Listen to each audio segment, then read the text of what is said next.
Hola, seguimos desde la SEC te lleva trayendo las principales novedades del Heart Failure Congress 2021. En este caso, en el apartado de las novedades en los trials, voy a presentar los datos de un interesante análisis preespecificado del ensayo clínico GALACTIC. En este caso, este análisis trata sobre la influencia de la presencia o no de fibrilación auricular sobre la eficacia de omecamtiv mecarbil en el ensayo clínico GALACTIC. Omecamtiv es un activador selectivo de la miosina que ha demostrado reducir la incidencia del objetivo combinado de muerte cardiovascular o descompensación por insuficiencia cardíaca en el ensayo clínico GALACTIC. La fibrilación auricular es una comorbilidad frecuente en los pacientes con insuficiencia cardíaca y que clásicamente se asocia a mal pronóstico.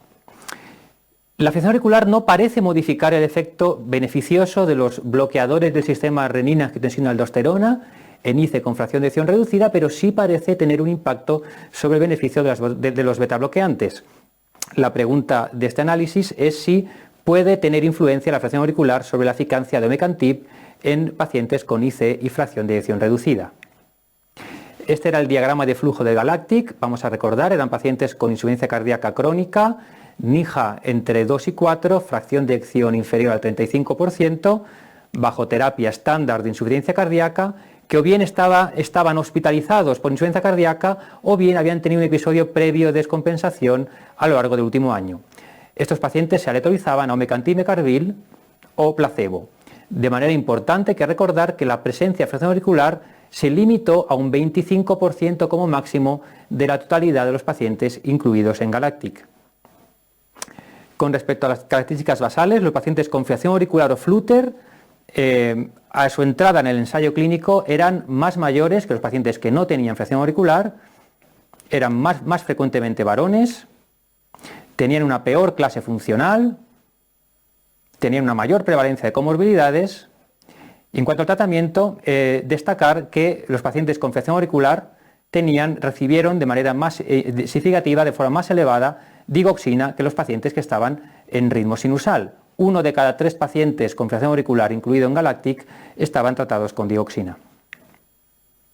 Vamos a los resultados y hay que destacar que la presencia de fibrilación auricular o flutter modificó el efecto de omecamtiv en el ensayo clínico GALACTIC. Vemos que la interacción fue significativa, de tal manera que el beneficio del fármaco se observó fundamentalmente en los pacientes que no tenían fibrilación auricular flutter a su entrada en el estudio. Y esto fue tanto para el objetivo primario como para la muerte cardiovascular, como para la mortalidad por todas las causas.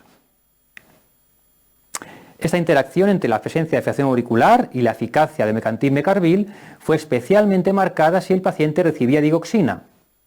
Como vemos, en los pacientes el beneficio del fármaco se observó en pacientes que no tenían fibrilación auricular, que no recibían digoxina, que tenían fibrilación auricular pero que no recibían digoxina, pero vemos que el subgrupo de pacientes que tenían fibrilación auricular y que recibían de manera concomitante digoxina fue beneficioso a placebo con respecto al fármaco. Por tanto, hay que destacar esta interacción especialmente marcada si el paciente tratado con omecamtiv recibe de manera concomitante digoxina. Hay que destacar que esto no parece ser por influencia entre los niveles farmacológicos de ambos fármacos. Los niveles farmacológicos de omecamtiv y digoxina fueron similares si el paciente recibía de forma conjunta ambos fármacos o no en el ensayo clínico GALACTIC. Se observó una menor incidencia de eventos adversos relacionados con la fibrilación auricular en los pacientes que recibieron omecamtiv mecarbil frente a aquellos que recibieron placebo. Esto es un dato generador de hipótesis, pero que nos sugiere que que omecamtiv podría tener un efecto beneficioso en la reducción de la incidencia de fibrilación auricular en el seguimiento. Por tanto, las conclusiones de este subanálisis de GALACTIC es que la presencia de fibrilación auricular o flutter modificó el efecto de omecamtiv mecarbil con un mayor beneficio del fármaco en pacientes en ritmo sinusal. Gran parte de esta interacción se observó en los pacientes que recibían de manera concomitante digoxina y que estaban en fibrilación auricular. Por tanto, estos hallazgos sugieren cautela en el uso combinado de omecamtiv mecarbil y digoxina en pacientes con fibrilación auricular en práctica clínica.